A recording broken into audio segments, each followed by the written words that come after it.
我留给下届政府的不只是债务，而是25000亿的优质的资产，在将来中国的经济发展中将长期发挥巨大的经济效益和社会效益。总理你好，我是新华社记者。今年的财政赤字是3098亿元，占国民生产总值的3%。我想问您如何看待财政金融的风险问题？它会给不给下届政府带来影响？谢谢。前天我看到香港有一份报纸，送给我一个荣誉称号，叫“赤字总理”。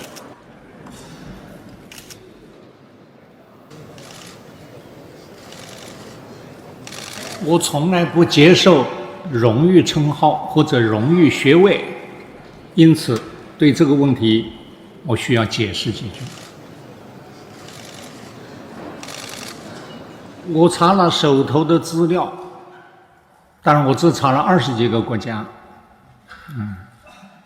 那么2000年19个国家都有赤字，包括一些发达的大国。因此问题不在于你的财政有没有赤字，而是你这个赤字的水平是否在承受能力以内，特别是你这个赤字是用在什么地方，你吃在什么地方。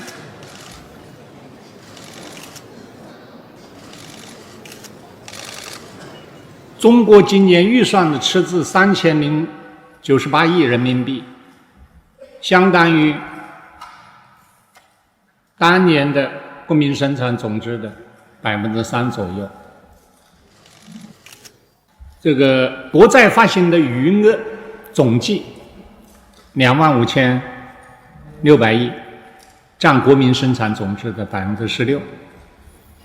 这两个数字都在公认的国际警戒线以内，还差得远呢。至关重要的是，我这个赤字不是用在弥补经常性的预算方面，没有把它吃掉，是用在基础设施建设方面。本届政府发行了5100亿国债，带动了银行资金和其他资金渠道，一共完成了2万亿的工程。这2万亿的工程包括10万公里的公路，其中13000公里是高速公路，5000公里的干线铁路，如果包括电气化、双轨改造，在1万公里以上。那么建设了9500万千瓦的电站，全部改造了农村的电网。中国的移动电话加固定电话的数额在这4年里面增加了3亿2000万门，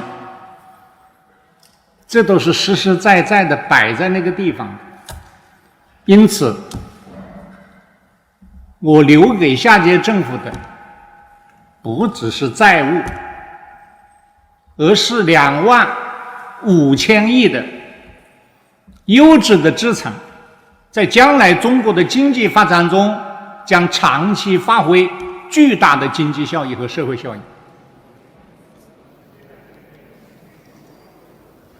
更为重要的是这5100亿的国债，加上银行带动的银行贷款，拉动了整个工业生产，带动了整个国民经济的高速发展，财政的收入每年大幅度的增加，这才使我们有可能大力的改善了职工的生活。最近几年职工的工资差不多增加了1倍吧，是我们构筑了一个比较健全的社会保障体系，也使我们有大量的资金投入教育和科技战线。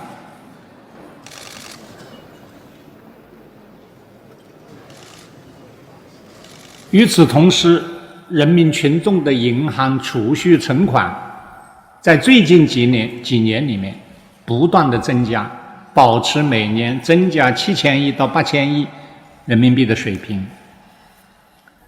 那也就是说，如果我们不是采取这一种积极的财政政策和稳健的货币政策，中国经济也许垮了。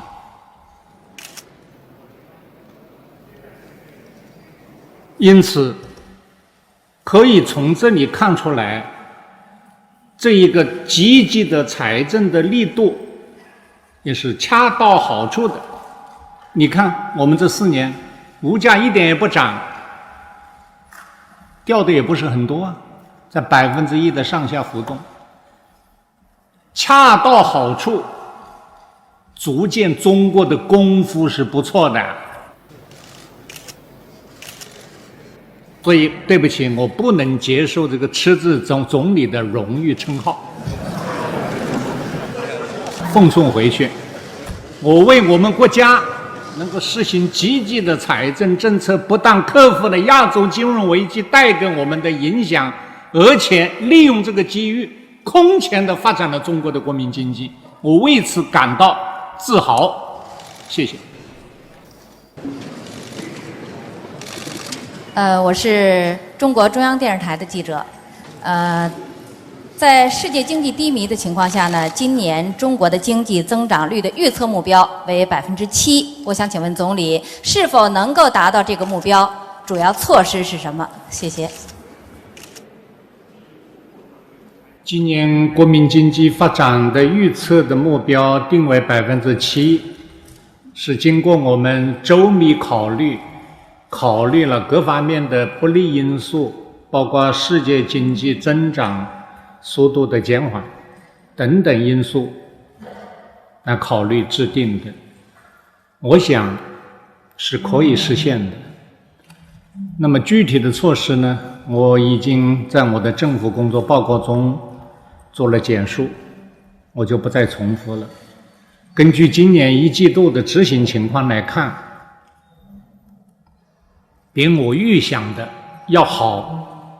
根据国家统计局的预测，今年第1季度的增长率 GDP 的增长率比去年同期增长7.5%，因此我对此更有信心，也就是说完成7%有信心。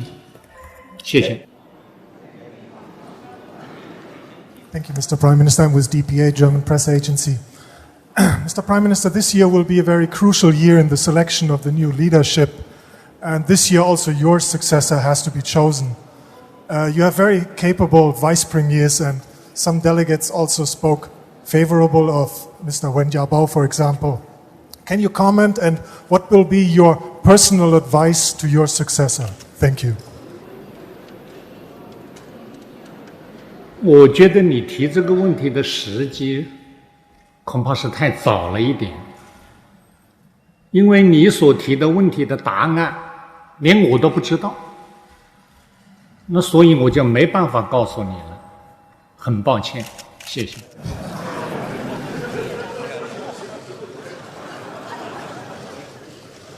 总理你好，我是新华社记者。今年的财政赤字是3098亿元，占国民生产总值的3%。我想问您如何看待财政金融的风险问题？它会给不给下届政府带来影响？谢谢。前天我看到香港有一份报纸，送给我一个荣誉称号，叫“赤字总理”。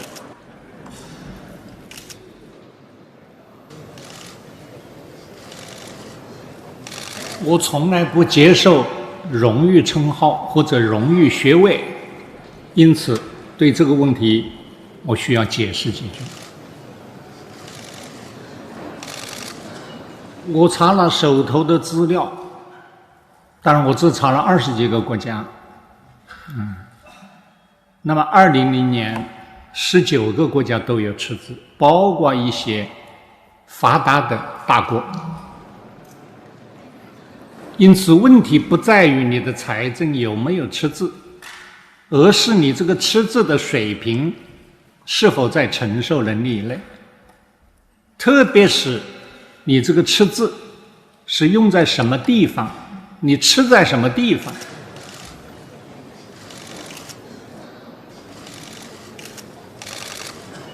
中国今年预算的赤字3098亿人民币，相当于当年的国民生产总值的3%左右。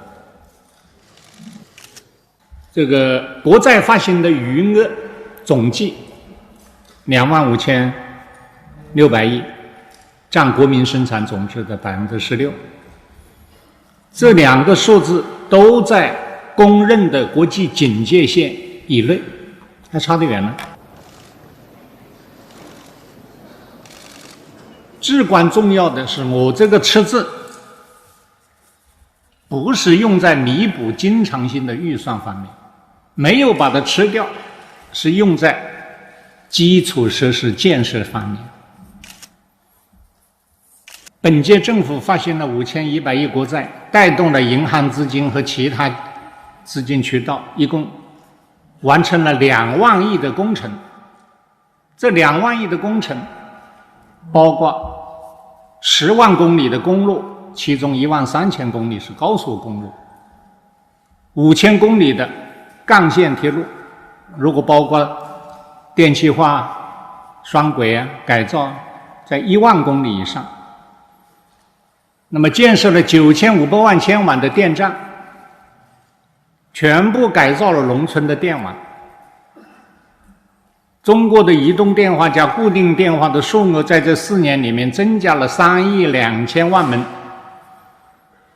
这都是实实在在的摆在那个地方。因此，我留给下届政府的不只是债务，而是2万5千亿的优质的资产，在将来中国的经济发展中将长期发挥巨大的经济效益和社会效益。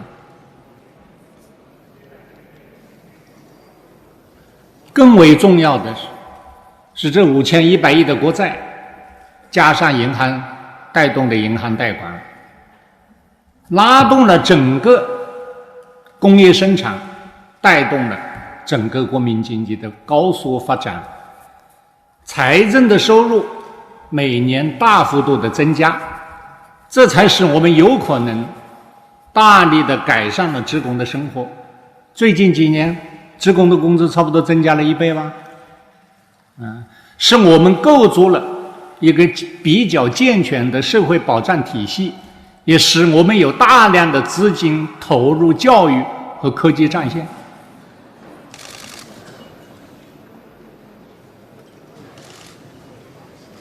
与此同时，人民群众的银行储蓄存款在最近几年里面不断的增加，保持每年增加7000亿到8000亿人民币的水平。那也就是说，如果我们不是采取这一种积极的财政政策和稳健的货币政策，中国经济也许垮了。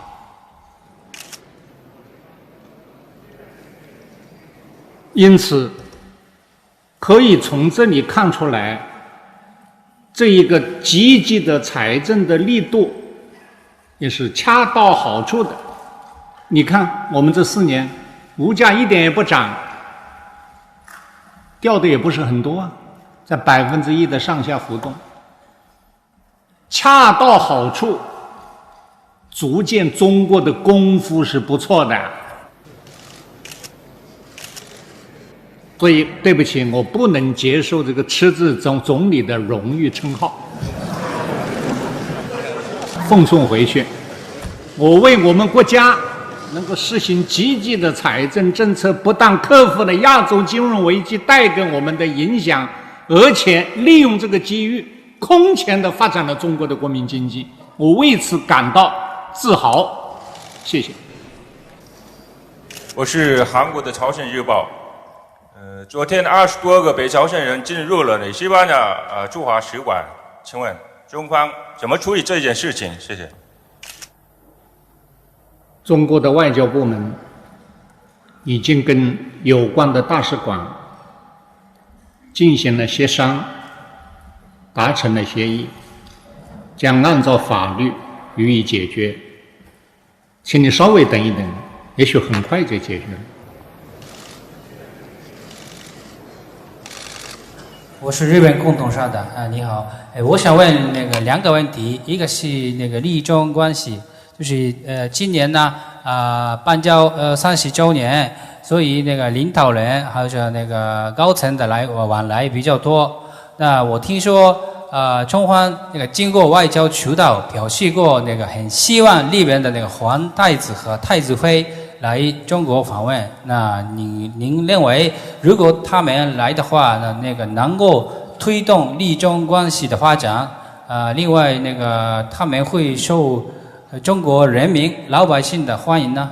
第二个就是内政问题，我认为中国现在的社会阶层两极分化比较厉害，所以呢有一些中国人的专家也认为要改善这个现象，培育和扩大中层阶层，就是中产阶层呢是必要的。你同不同意这样的看法？如果同意的话呢，应该采取怎么样的措施来培育这样的中层阶层？谢谢。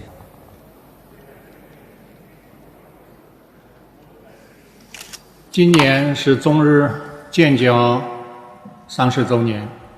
去年我和小泉首相会面的时候，就确定了今年是中日友好年，双方将举行一系列的活动来庆祝建交30周年，包括加强沟通和往来，在中国举行日本文化年，在日本举行中国文化年等等。关于邀请皇太子和太子妃访问中国的问题，我们早就予以推动。我们当然希望他们能够接受邀请访问中国，我相信他们一定会在中国受到热烈的欢迎。关于你提出的中国的两极分化，或者说存在着贫富悬殊在加大的贫富差距在扩大这种现象，我认为是存在的。我想你也大概记得邓小平先生讲过，让一部分人先富起来，那么必然有一部分人现在还没有富起来，因此贫富差距的扩大在一定的历史时期里面也许是不可避免的。但是我们在执行让一部分人先富起来的政策的同时，在不断的在扶持低收入的群体，或者说弱势的群体，比方说农民，提高农民的收入占了我的政府工作报告的很大一部分，可以说成为我们的一个中心的工作，再加以推进。例如还对于社会保障体系的重视，来扶持下岗的、失业的、退休的、离退休的职工，这个都是我们工作的重点。除了我们政府通过财政预算来缩小这种贫富的差距以外，最重要的手段也就是税收。我们通过税收的政策、税收的改革来扶持这一部分还没有富起来的人民群众。我相信在一个时期以后，这种贫富差距扩大的现象最终会得到解决。Thank you。下一个问题。谢谢，我是香港经济日报。我想要问一个问题，就是现在香港跟内地呢正在商谈呢类似自由贸易区的更紧密的经贸关系。我想问一下，就是中央有什么政策想继续巩固香港的亚洲金融中心的地位？另外一个呢，就是香港呢在中国加入 WTO 之后，有什么样的可以怎么样再继续帮助国内的经济发展？谢谢。从特区政府成立以来，也就是亚洲金融危机开始以来，香港碰到了暂时的经济困难。但是我始终认为，香港具有非常优势的地位，它的国民生产总值相当于广东，没有任何一个大城市在近期以内能够超过香港。它这种不可替代的优势地位，我相信一定能够克服当前所面临的暂时的经济困难，对此我们是有信心的。至于中央政府对香港能够提供什么样的帮助和合作，那我们中央政府和香港特区政府的官员正在进行紧密的协商。只要是对香港有实惠的事情、有好处的事情是可行的，中央政府一定是全力以赴。我相信香港完全能够保持它的亚洲金融中心的地位，特别是在中国参加了 WTO 以后，机遇更大。谢谢。我是同时他是记者。总理先生您好。您今年要和俄罗斯总理再次举行会晤。请您评述一下中俄关系现状，包括这个两国经贸合作关系的发展前景。谢谢。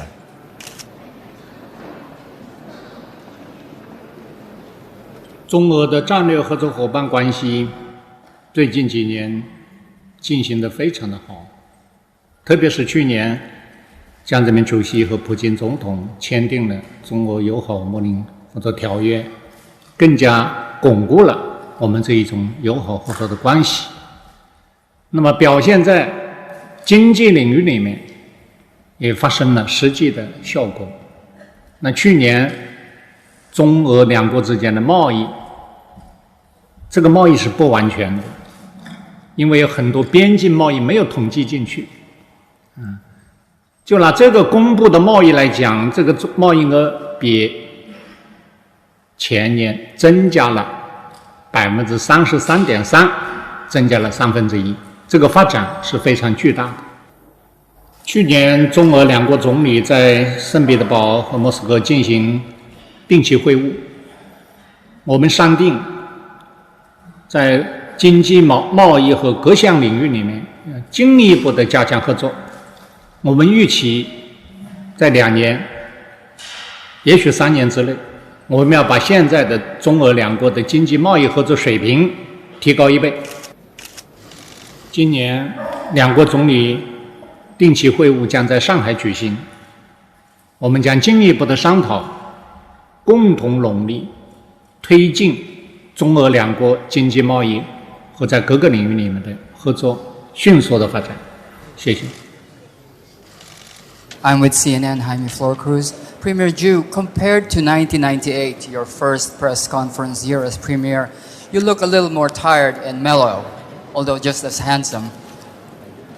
I cannot imagine what it's like to be managing the affairs of 1.3 billion people. How has it been like? What's the single problem that gives you the most headaches and sleepless nights? You have achieved a lot. But what would you consider your biggest mistake or failure? You have 1 more year to go with still a lot of unfinished tasks. Can you be talked into staying for another term? Thank you. 我比1998年是不是显得疲劳？我不知道在座各位作何评论。不过我想，时间已经过去4年了。人总是要老的吗？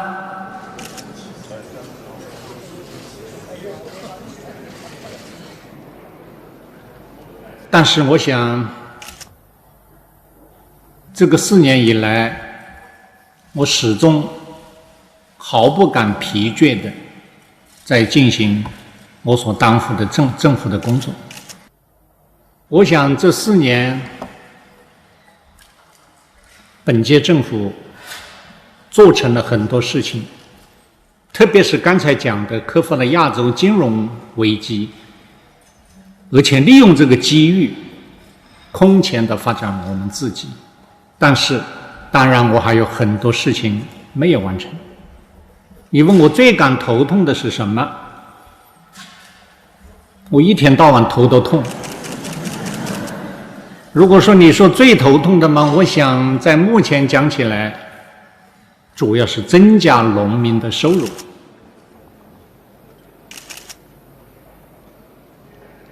因为这4年里，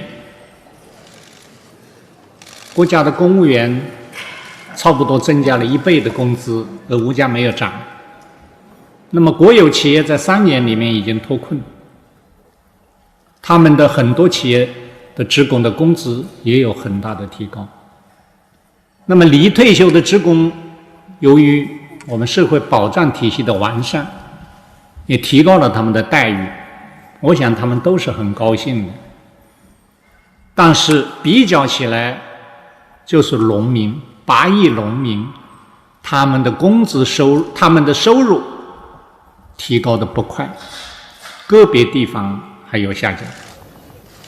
对这个问题，这几年中国政府做了巨大的努力，在我的政府工作报告中也用了大量的篇幅，但是要解决这个问题是不容易的。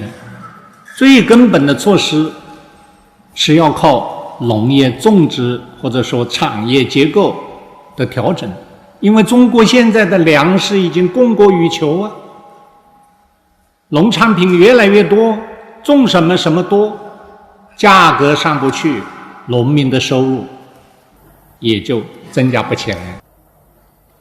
特别是中国参加 WTO 以后，你们美国的农产品还要大量的在中国登陆，那我这个农产品价格还要下降，农民不是很困难吗？这也是我很头痛的事情啊。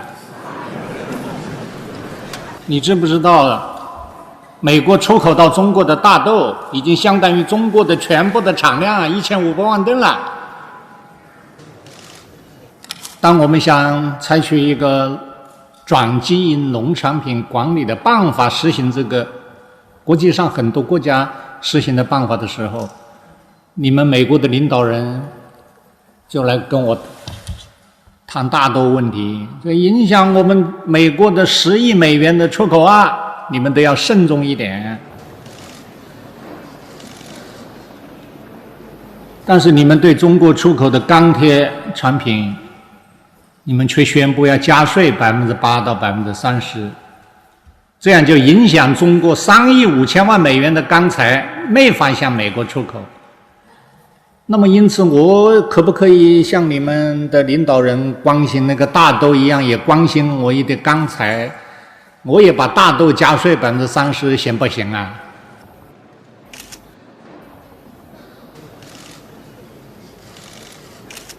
我再回到这个头痛的问题，我想虽然头痛，它还是会得到解决的，因为中国现在粮食库存有5000亿斤，我可以开仓济贫啊！这是实行退耕还林、退耕还草、退耕还湖的政策，使农民的收入间接的得到增加。同时，我们也正在实行农村废改税的政策，以减轻农民的负担。因此，我相信这些措施能够缓解目前农民的困难的局面。而在经过一段时间以后，农业的产业结构的调整，农民的收入会增加起来，当然需要一定的时间。谢谢。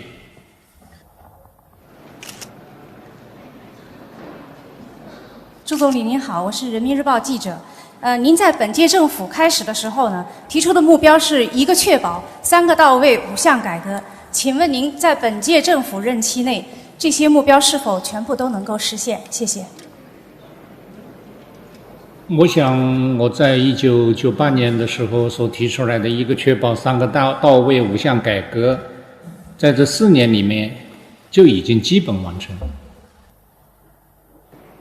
一个确保，我说是确保当年8%的速度，那么人民币不贬值，那么人民币没有贬值，速度嘛，7.8%，比我讲的8%少了一点。大家也知道，1998年中国遭受了空前的水灾，加上亚洲金融危机的影响，稍微差一点。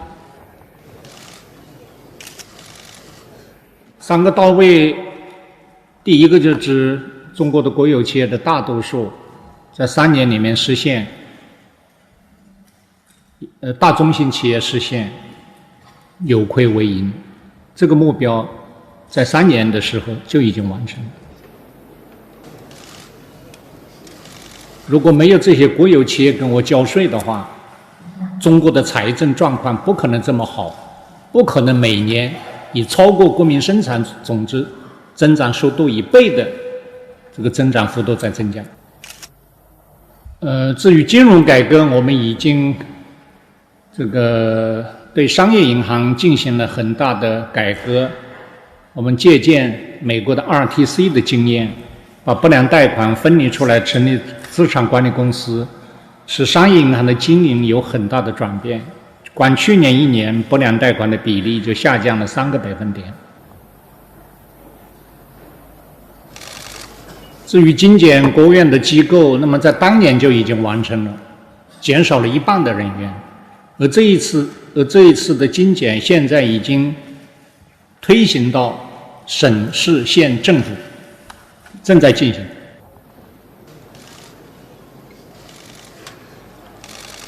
其他5项改革，比方粮食流通体制的改革、投融资体制的改革、住房体制的改革、医疗体制的改革以及财税体制的改革，我可以说这5项改革有的已经完成，有的正在进行。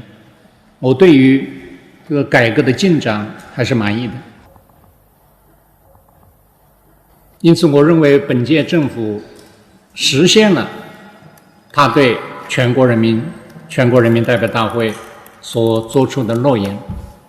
要不然为什么每一次政府工作报告都是以7%以上的大比数的通过呢？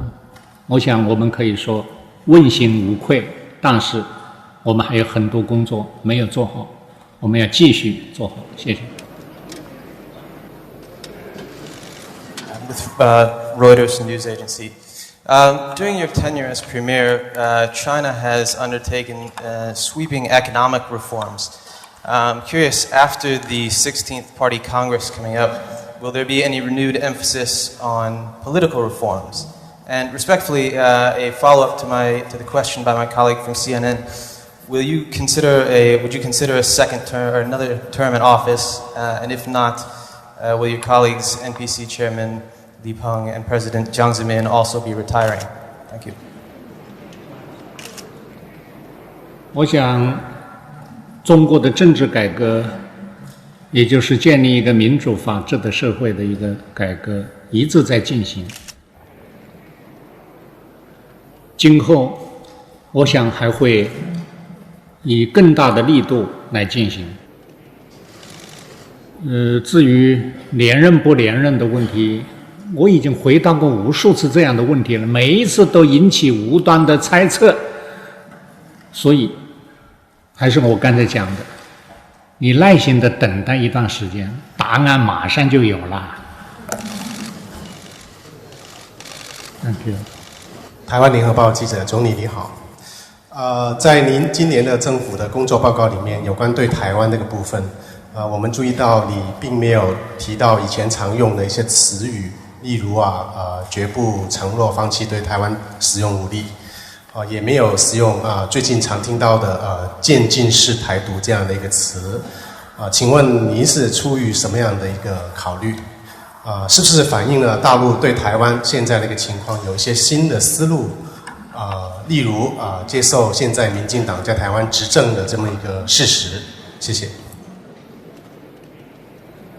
中国关于解决台湾问题的政策没有任何改变，我们始终坚持和平统一、一国两制的方针和江泽民主席所提出的8点具体解决措施。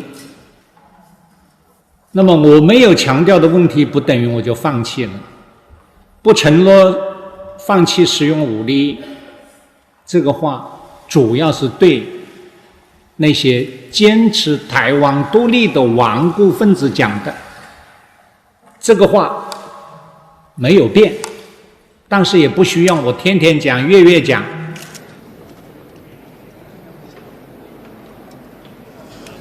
谢谢。Premier Zhu, I'm from Bloomberg News. A couple of months ago, we learned of some cases involving the Bank of China and some corruption, fraudulent loans, embezzlement in some of its overseas branches. And some of our Chinese colleagues or reporters also reported there's some problems in the Guangdong branches of the Bank of China. Is this still a problem in China's banking system? How big is the problem? What is China doing to fix this problem? And because of the reporting of these cases, is this in any way influencing your past policy of encouraging China's financial companies, insurance companies, banks, other agencies to list their shares, to have IPOs in foreign countries? Thank you.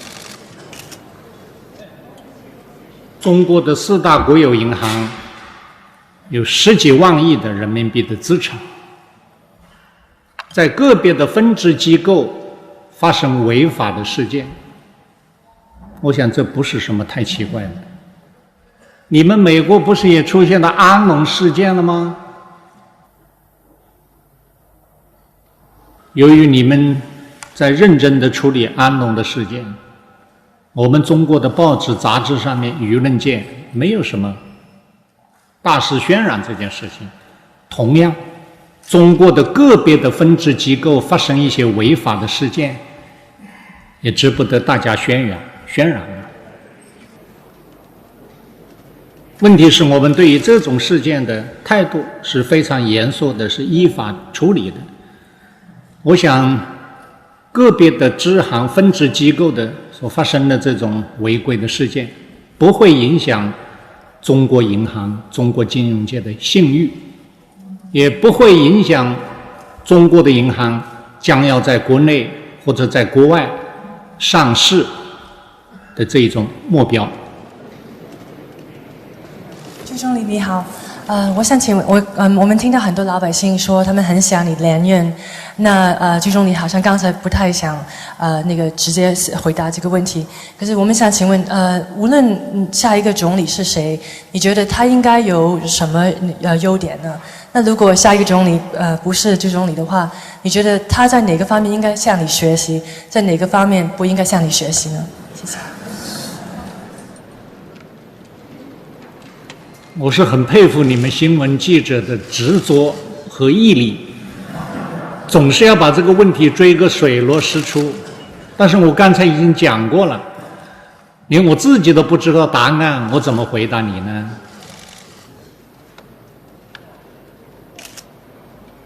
至于我本人，除了我确实是在埋头苦干的工作以外，我没有什么优点。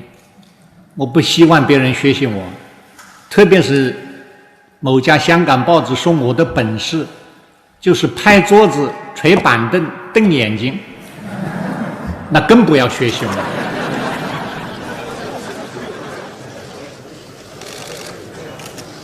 但是我觉得这个报纸说的不对，拍桌子是拍过的，瞪眼睛也瞪过的，不能瞪眼睛不是植物人了吗？捶板凳是绝对没有捶过，那捶起来是很疼的。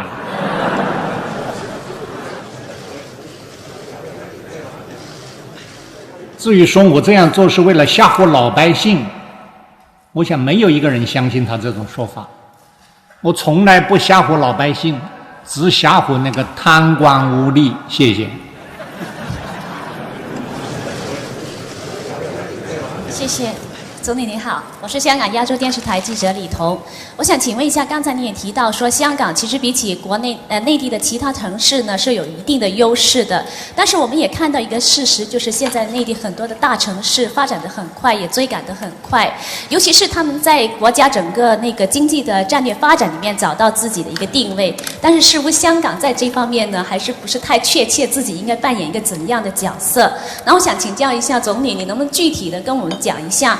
您觉得香港在未来可以扮演一个怎么样的角色呢？因为我们都很担心，像过去20多年那么引入外资的角色可能要失去了。谢谢。香港曾经扮演着亚洲金融中心的地位的作用，同时也在其他领域里面是一个文明的国际城市。我想这种优势，香港并没有丧失。特别是在70、80年代的时候，香港对于中国的改革开放所做出的贡献是第一位的。今后随着世界经济的发展，我想香港的地位应该做一些调整。那么所有的香港的精英都在为这个问题在进行探讨，我们也愿意和香港特区政府和香港人民一起来探讨这个问题。但是我始终坚信，香港的优势还没有完全的发挥，它将来的地位是不可限量的。我刚才已经说过，没有任何一个内地的城市可以在近期代替香港。我希望我们都应该有信心，我们的目标一定能够达到。谢谢。好，今天记者招待会到此结束，谢谢朱总理，谢谢各位。